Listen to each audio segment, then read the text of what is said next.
Speaker sir, सबसे पहले मैं आपका धन्यवाद करना चाहता हूं कि आपने मुझे लोकसभा में रीइंस्टेट किया।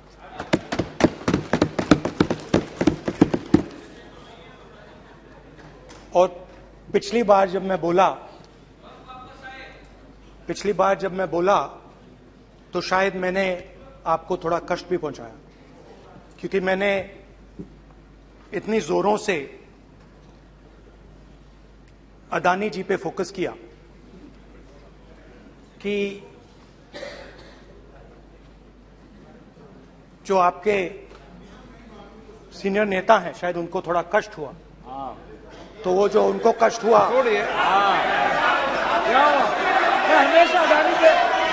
हमेशा अदानी पे अभी भी कष्ट हो रहा है। वो जो कष्ट हुआ, अभी भी कष्ट हो रहा है। विषय पे आइए, विषय पे। अभी भी कष्ट हो रहा है।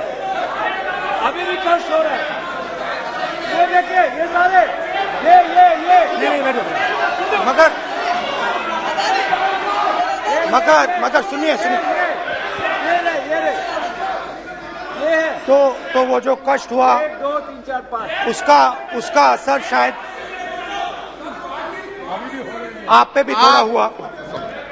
तो इसके लिए मैं आपसे माफी मांगता हूं, मगर मैंने सिर्फ सच्चाई रखी थी। मगर आज जो मेरे बीजेपी के मित्र हैं, आज आपको डरने की जरूरत नहीं है, डरो मत। क्योंकि आज जो मेरा भाषण है, डरो मत और आप डरो मत।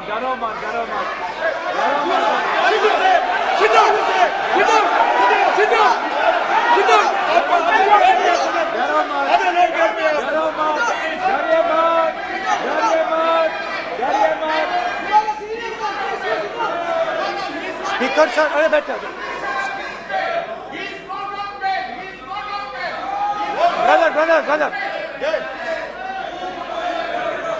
तो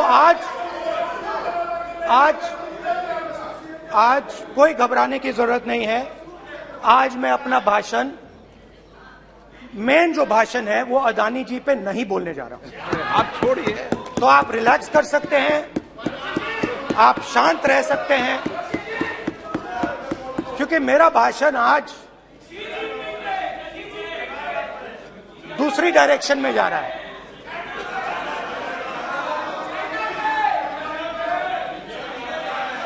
रूमी ने कहा था जो शब्द दिल से आते हैं वो शब्द दिल में जाते हैं। तो आज मैं दिमाग से नहीं बोलना चाह रहा हूं, मैं दिल से बोलना चाह रहा हूं।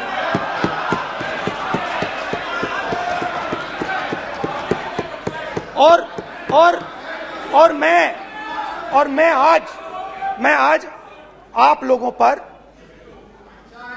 इतना आक्रमण नहीं करूंगा। मतलब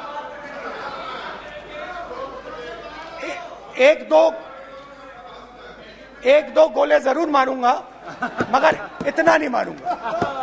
तो आप रिलैक्स कर सकते हैं। डरिए मत।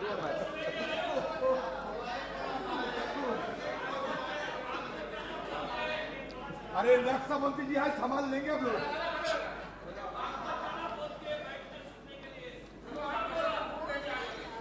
पिछले साल 130 दिन के लिए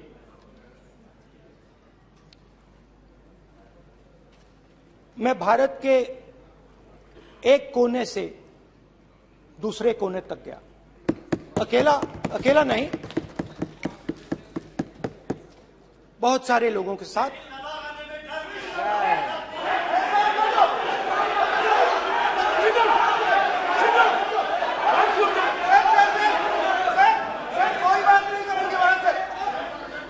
सर, ये हमारा टाइम खत्म करने का साजिश है। प्रधानमंत्री बोलेंगे ऐसे ही होंगे सर। अरे समय निकलने जबरदस्ती समुद्र अधीर अधीर अधीर समुद्र के तट से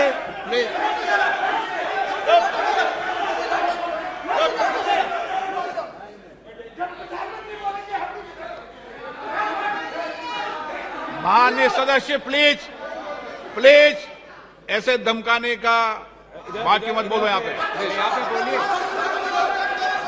आप उधर भी हाँ बोलिए। प्लीज। मैं समुद्र के तट से कश्मीर की बर्फीली पहाड़ी तक चला। नहीं, लद्दाख को मैंने नहीं छोड़ा। यात्रा अभी खत्म नहीं हुई है, यात्रा जारी है और जरूर लद्दाख आएंगे, घबराइए मत। बहुत सारे लोगों ने मुझसे पूछा यात्रा के दौरान, यात्रा के बाद कि राहुल तुम क्यों चल रहे हो, क्या तुम्हारा लक्ष्य क्या है, कन्याकुमारी से कश्मीर तक क्यों जा रहे हो। और जब वो मुझसे पूछते थे, शुरुआत में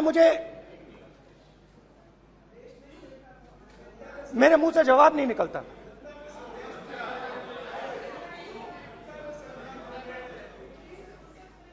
शायद मुझे ही नहीं मालूम था कि मैंने ये यात्रा क्यों शुरू की। जब मैं कन्याकुमारी से शुरू हुआ, मैं सोच रहा था मैं हिंदुस्तान को देखना चाहता हूं, समझना चाहता हूं, लोगों के बीच में जाना चाहता हूं, मगर गहराई से मुझे मालूम नहीं था।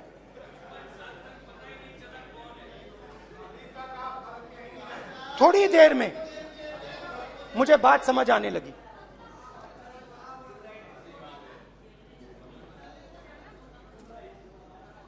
जिस चीज से मुझे प्यार था, जिस चीज के लिए मैं मरने को तैयार हूं, जिस चीज के लिए मैं मोदी जी की जेलों में जाने को तैयार हूं, जिस चीज के लिए मैंने 10 साल हर रोज गाली खाई, उस चीज को मैं समझना चाहता था। ये है क्या जिसने मेरे दिल को इतनी। भाई आप रनिंग कमेंट्री बंद करो, नहीं तो हम भी चालू करेंगे। सुनने का आप धैर्य रखो। जिस चीज ने मेरे दिल को इतनी मजबूती से पकड़ रखा था, उसको मैं समझना चाहता। शुरुआत में जैसे मैंने शुरू किया, सालों से मैं हर रोज 8-10 किलोमीटर दौड़ता हूं, तो मेरे दिमाग में था कि अगर मैं 10 किलोमीटर दौड़ सकता हूं तो 25 किलोमीटर चलने का क्या मतलब, कोई बड़ी बात नहीं। ये मैंने सोचा था।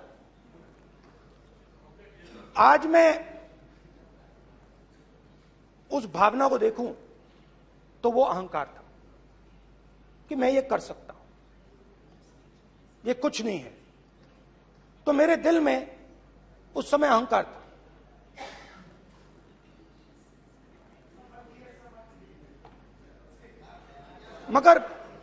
मगर भारत अहंकार को एकदम मिटा देता है, 1 सेकंड में मिटा देता है। तो हुआ क्या, 2-3 दिन में मेरे घुटने में दर्द शुरू हो गया। पुरानी इंजरी थी और जबरदस्त दर्द। हर रोज मैं उठूं और मेरे घुटने में दर्द, हर कदम में दर्द।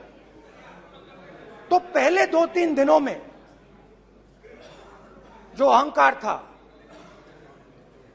जो मतलब भेड़िया जो निकला था, वो चींटी बन गई एकदम।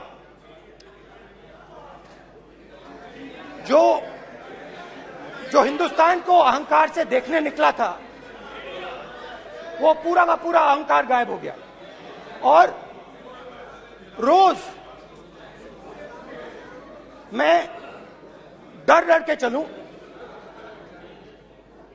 कि क्या मैं कल चल पाऊंगा। ये मेरे दिल में डर था। और जब भी ये डर बढ़ता था, कहीं ना कहीं से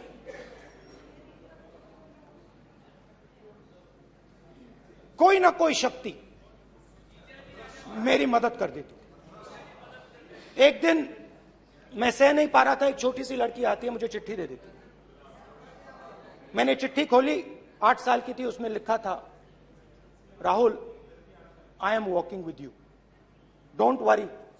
उसने मेरे पैर में चोट देखी और उसने अपनी शक्ति मुझे दे दी। सिर्फ उसने नहीं, लाखों लोग ने।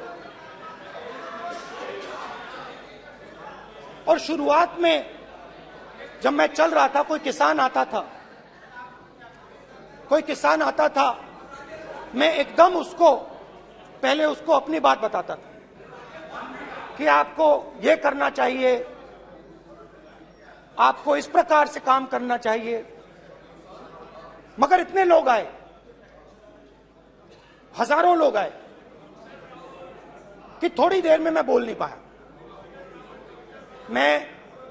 जो मेरे दिल में बोलने का डिजायर था, वो बंद हो गया। बोल ही नहीं पाया, क्योंकि इतने लोगों से बोलना था। और एक सन्नाटा सा छा गया, भीड़ की आवाज थी, भारत जोड़ो, भारत जोड़ो, भारत जोड़ो। और जो मेरे से बात करता था,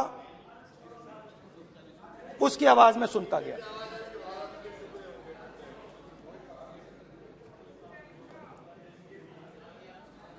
हर रोज सुबह 6 बजे से रात 7-8 बजे तक आम आदमी, गरीब, अमीर, बिजनेसमैन, किसान, मजदूर, सबकी आवाज।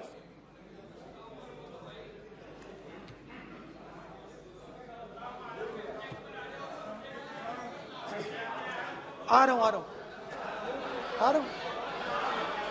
आप कल से रुके, अब थोड़ा और रुक लो, 5-10 मिनट रुक जाओ। तो ये चलता गया, मैं बात सुनता गया। और फिर मेरे पास एक किसान आया, और किसान ने हाथ में रुई पकड़ी हुई थी, और उसने मुझे कहा, अध्यक्ष महोदय, उसने मुझे कहा, मेरी आंख में देखकर उसने मुझे अपना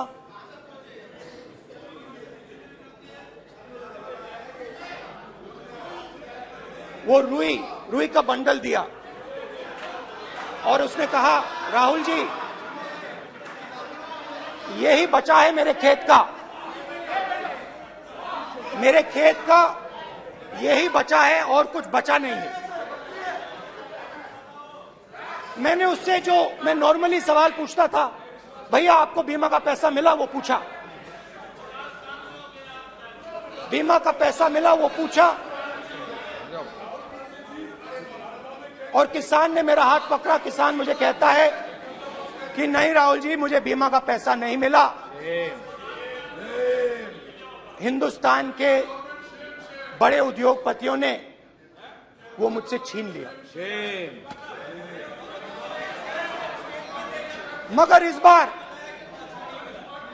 बड़ी अजीब सी चीज हुई। जब मैंने किसान को देखा और वो मुझसे बोल रहा था, तो जो उसके दिल में दर्द था वो मेरे दिल में आया। जो उसके आंखों में शर्म थी जब वो अपनी बीवी से बात करता था, वो शर्म मेरी आंखों में आई। जब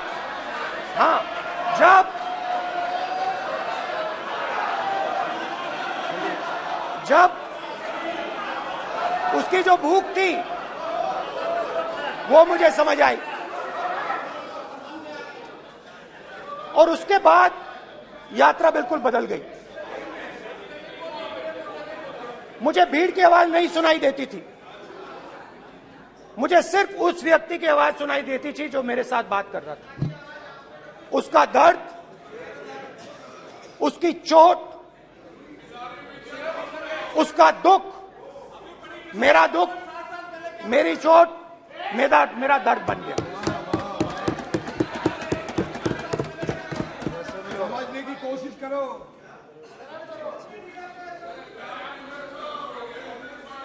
भाइयों और बहनों, लोग कहते हैं कि ये देश है, कोई कहता है ये अलग अलग भाषाएं हैं, कोई कहता है ये जमीन है, मिट्टी है, कोई कहता है ये धर्म है, ये सोना है, ये चांदी है। मगर भाइयों और बहनों, सच्चाई है कि ये देश एक आवाज है। ये देश सिर्फ एक आवाज है। ये देश, इस देश की लोगों की आवाज है। इस देश के लोगों का दर्द है, दुख है, कठिनाइयां हैं। और अगर हमें इस आवाज को सुनना है तो हमारे दिल में जो अहंकार है, हमारे जो डिजायर्स हैं, हमारे जो सपने हैं, उनको हमें परे करना पड़ेगा। जब हम अपने सपनों को परे करते हैं तब हमें हिंदुस्तान की आवाज सुनाई देती है, तब तक हिंदुस्तान की आवाज हमें नहीं सुनाई देती। अब आप कहोगे ये बात मैंने नॉन कॉन्फिडेंस मोशन में क्यों रखी?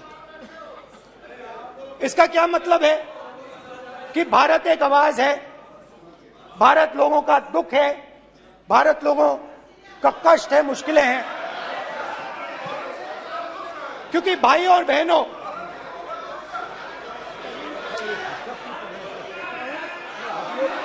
अध्यक्ष महोदय, अब पूरा सूद समेत जवाब तुमको मिलेगा। फिर पूरा सूद समेत जवाब देंगे सर। फिर आप हमें मत रोकेगा सर।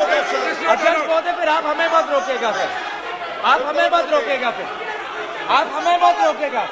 आप हमें मत रोकेगा। फिर आप हमको मत रोकेगा सर। हम सब देख रहे हैं, सब सुन रहे हैं, आप हमको फिर मत रोकेगा सर। तो स्पीकर सर, भारत एक आवाज है। भारत इस देश के सब लोगों की आवाज है। और अगर हम उस आवाज को सुनना चाहते हैं, हमें अहंकार को, नफरत को मिटाना पड़ेगा। स्पीकर सर, कुछ ही दिन पहले मैं मणिपुर गया। हमारे प्रधानमंत्री नहीं गए, आज तक नहीं गए, क्योंकि उनके लिए मणिपुर हिंदुस्तान नहीं है।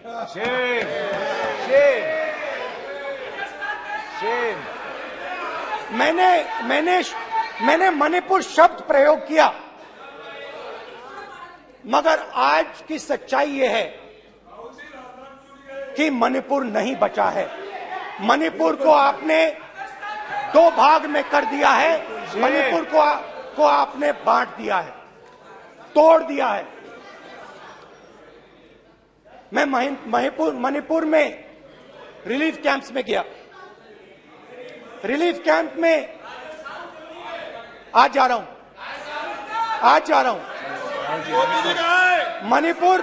मणिपुर में रिलीफ कैंप में मैंने महिलाओं से बात की। ठीक है सर, अब आप हमको मत रोकिएगा। It's not fair. आप हमको मत रोकिएगा। You tolerate this all this. Sir, Don't allow this. पूरा टाइम No, देंगे। sit down. पूरा टाइम देंगे। Yeah. Why you all this hooligan? कल देखेंगे, कल देखेंगे, कल देखेंगे। की बात नहीं करेंगे सर, प्रधानमंत्री की बात नहीं करेंगे सर ऐसे।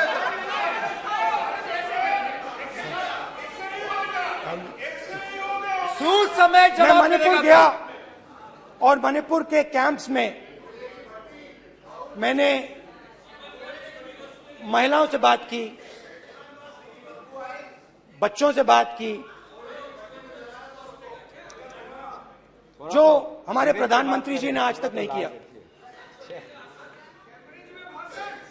एक महिला मुझे कहती है, मैंने उनसे पूछा, बहन क्या हुआ आपके साथ? What's this?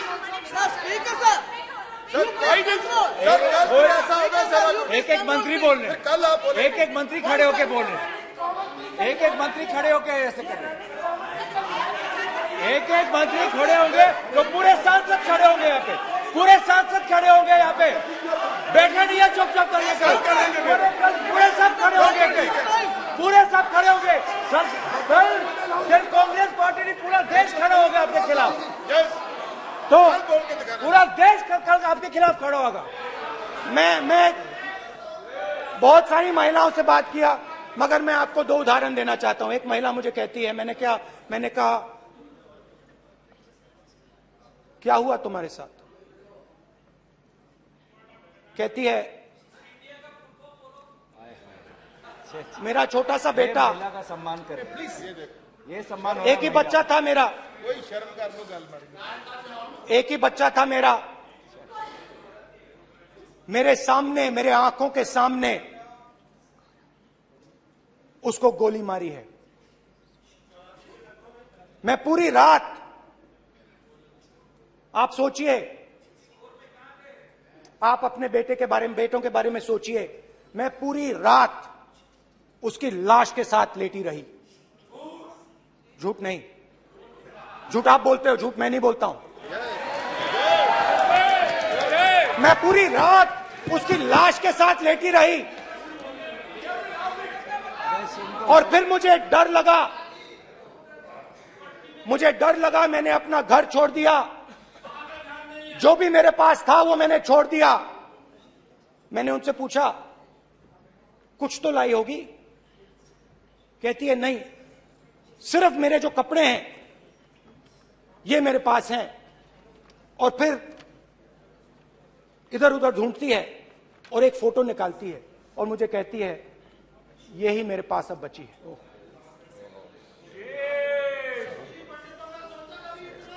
एक और उदाहरण, दूसरे कैंप में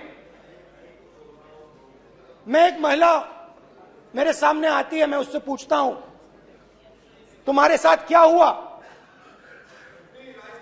क्या हुआ तुम्हारे साथ? और जैसे ही मैंने ये सवाल पूछा,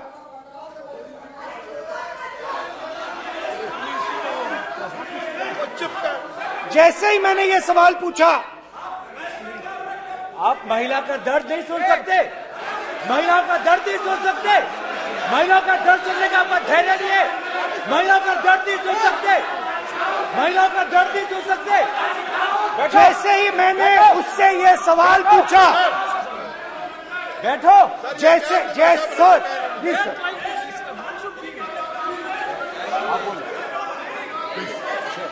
शर्म करिए, शर्म करिए। जैसे ही मैंने उससे सवाल पूछा, तुम्हारे साथ क्या हुआ, शर्म नहीं है तेरे को? वैसे ही एक सेकंड में वो कांपने लगी। उसने अपने दिमाग में वो दृश्य देखा और वो बेहोश हो गई। मेरे सामने कांपती हुई बेहोश हो गई। तो ये मैंने आपको सिर्फ 2 उदाहरण दिए हैं। स्पीकर सर, इन्होंने मणिपुर में हिंदुस्तान की हत्या की है, सिर्फ मणिपुर की नहीं, हिंदुस्तान की हत्या की है। इनकी राजनीति ने मणिपुर को नहीं, हिंदुस्तान को मणिपुर में मारा है। हिंदुस्तान को कत्ल किया है, हिंदुस्तान का मर्डर किया है मणिपुर में। जैसे मैंने भाषण के शुरुआत में बोला, भारत एक आवाज है, भारत हमारी जनता की आवाज है, दिल की आवाज है। उस आवाज की हत्या आपने मणिपुर में की। इसका मतलब भारत माता की हत्या आपने मणिपुर में की।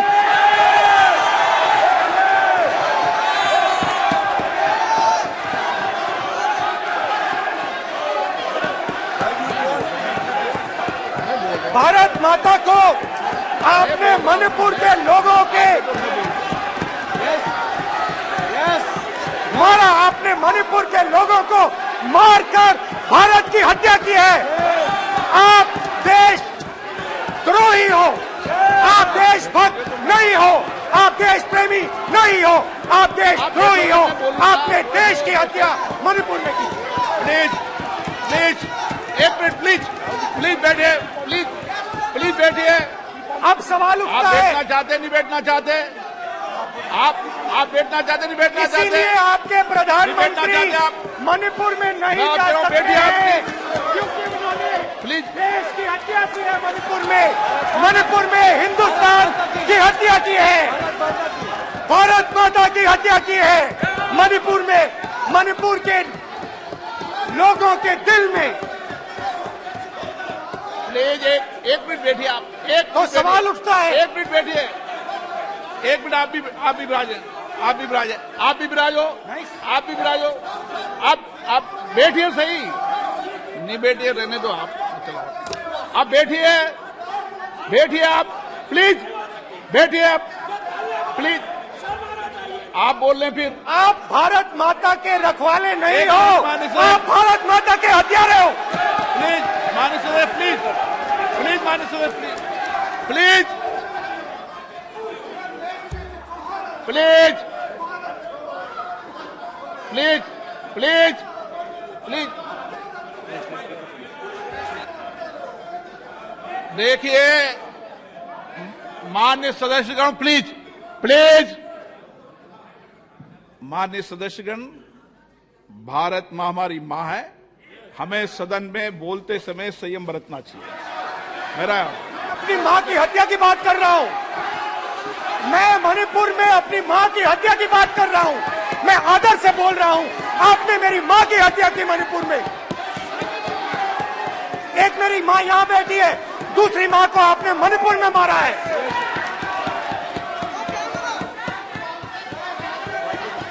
और हर रोज जब तक आप हिंसा को बंद नहीं करोगे, तब तक आप मेरी मां की हत्या कर रहे हो। हिंदुस्तान की सेना मणिपुर में एक दिन में शांति ला सकती है, हिंदुस्तान की सेना का प्रयोग नहीं कर रहे हो, क्योंकि आप हिंदुस्तान को मणिपुर में मारना चाहते हो।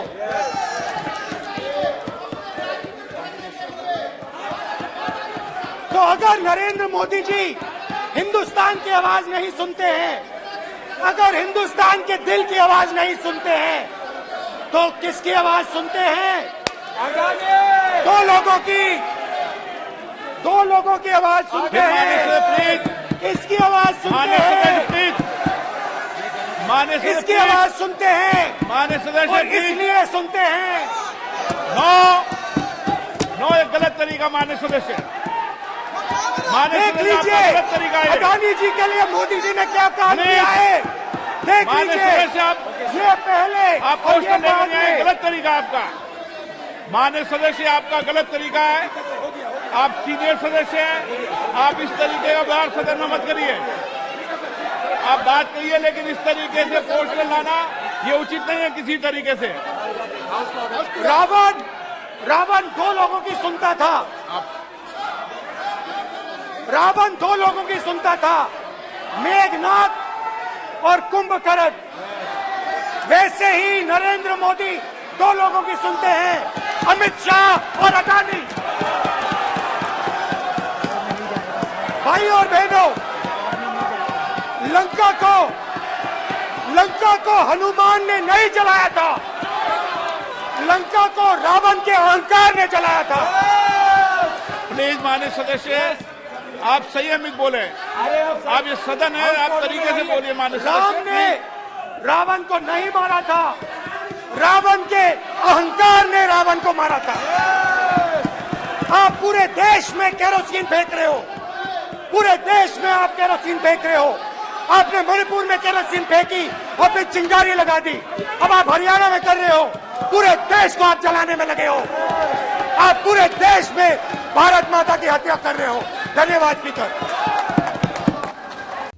ಪ್ರತಿಕ್ಷಣದ ಸುದ್ದಿಗಾಗಿ Zee Kannada news app download ಮಾಡಿ. Live TV, latest updates, entertainment, lifestyle, technology ಸುದ್ದಿ ನಿಮ್ಮ ಅಂಗೈಯಲ್ಲಿ.